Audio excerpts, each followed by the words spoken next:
magandang gabi mga kasari-sari. Ito na naman ang inyong palawenyang tindera. At syempre, kahit gabing-gabi na may chichismis pa rin ako sa inyong mga kasari. Makakatulong ito lalo na sa mag-uumpisa ng kanilang tindahan. Pero sa mga datihang may tindahan, alam kong kanila rin itong pinagdaanan. Lalo na yung nagsimula sa maliit na puhunan. May sikretong malupit nga bang isang mga tindero-tinderang kagaya ko na may maliit na tindahan? Paano nga ba namin mabilis na parami ang aming paninda at napalago ito kahit nag-umpisa kami sa maliit na puhunan? Interesado ka bang malaman mga kasari? Kung gusto mo ganitong usapan, huwag ka nang mahiya. Mag-subscribe ka muna sa Palawenyang Tindera dahil yan ang aking ichichismis ngayon. At syempre pakilike na rin aking video kung may natutunan ka. Pakishare na rin mga kasari kung hindi kayo busy. At sana sa lahat ng mga datihang subscriber na titintin, walang bitawan. At eto na, umpisa na natin ang real talk at masaya nating chismis.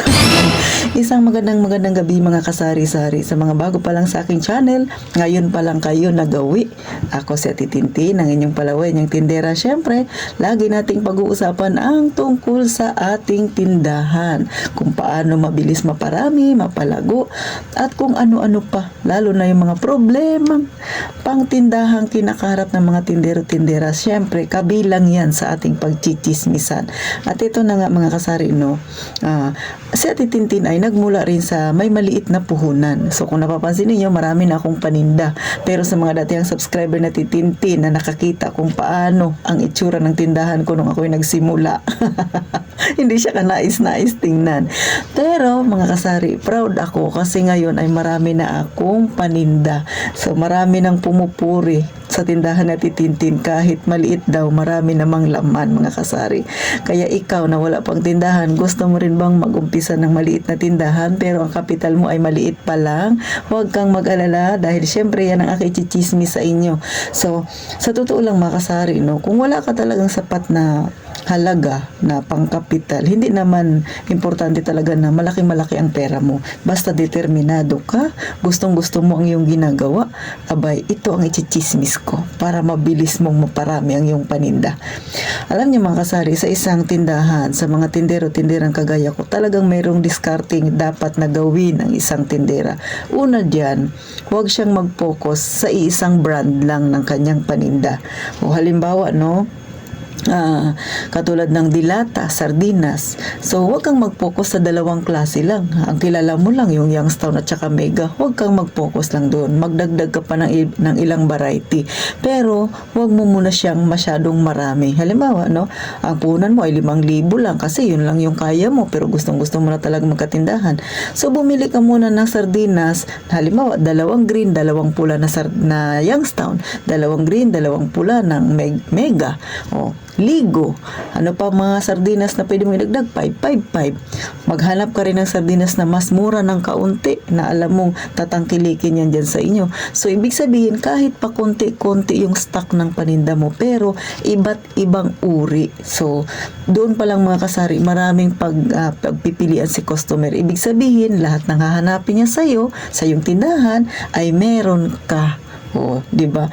Kaya hindi na siya pupunta sa iba kasi meron ka. So, ang kailangan talaga sipag at tiyaga. Sipag mamili kasi kaunti pa lang yung punan mo, kaunti lang yung paninda mo, pero marami siyang variety. O, maraming brand, o di ba? Kagaya ng sabon, katulad ng mga bareta, o di ba? May Speed, may Tide, may Ariel, at marami pang iba na mas mura ng kaunti. So, dapat meron ka rin yan kahit pa isa-isang bareta muna, yung isang haba lang muna mga kasari. Huwag mo nang magparami talaga na, halimbawa, sa tingin mo mabenta yung isang Speed, so tatamba ka doon. Huwag muna. Dapat maraming klase ang iyong paninda para si customer kahit anong hanapin niya, anong klase ng brand ang gusto niyang bilhin, ay meron kang maibigay sa kanya. Tandaan, bawat customer na lalapit sa iyo dapat may mabilis siya sa iyong tindahan dahil sayang yan. O, dyan mo mapapabilis na mapapalago ang iyong tindahan mga kasari. So, katulad ng mga noodles na yan, pansit canton, so marami rin siyang variety. So, bili ka niyan. Pero, pakunti-kunti lang muna mga kasari, no? So, palima-lima sa homey na beef, 5 rin sa Chicken, ganun din sa Lucky Me. O, nasa sayo na yan kung ano sa tingin mo yung brand na mabenta dyan sa lugar ninyo. Yun ang sekretong malupit ng mga tinderang wala pang sapat na kapital pero gustong-gusto niya nang magkaroon ng sarili niyang tindahan. Bakit ko nasasabi to? Kasi pinagdaanan ko rin yan mga kasari, no? Sa mga luma ko pang mga video na nag-uumpisa pa lang ako na nagbo-vlog, makikita mo yung itsura ng tindahan ko. Hindi pa siya ganon karami ang laman. Pero paunti-unti dumadami mga kasari, no? Sa totoo lang, ngayon na tinitingnan ko yung tindahan ko, ay marami na talagang laman. Katulad na lang ng mga dilata na yan. So, isang pahaba siya hanggang likod may laman yan mga kasari, no? So, 4 na patong, sa likod rin 4 na patong. So, ganun na yung mga dilata ni Ate Tintin. Ganun na kadami yung narating ng aking 20,000 na kapital. Kaya kung ikaw, yan pa lang yung hawak mo, ay i-go mo na. Kasi kahit nasabi natin na pa konti-konti kumikita ka, kaysa ipasok mo yan sa bangko. Wala naman, hindi na makikita ng malaki yan. Pero pag sa tindahan, mga kasari, mas malaki ang kikitain ng 20,000 mo. Kaya ano pang inaantay mo, mag-go ka na sisi. So yan ang simpleng tips na titintin, no? Siyempre, samahan mo palagi ng sipag. So ako, nung nag-umpisa ako, araw-araw talaga akong namimili ng aking paninda. Kasi nga, konti pa lang yung aking paninda noon. Padalawa-dalawa. Kahit sa gamot noon, no? Palima-lima, patatlo-tatlo. So kailangan, mga kasari, masipag tayong bumili. Tapos yung benta natin sa buong maghapon, ibili ng ibili. Tapos magdagdag pa unti-unti. Kung ang stock ng sardinas mo na yung taon, dati 2 green, 2 pula. Pag nakabenta ka, dagdagan mo, gawin mo ng 3 pula, 3 green. So doon pa lang, pakunti-kunti, nakikita mo na parami ng parami ang iyong paninda.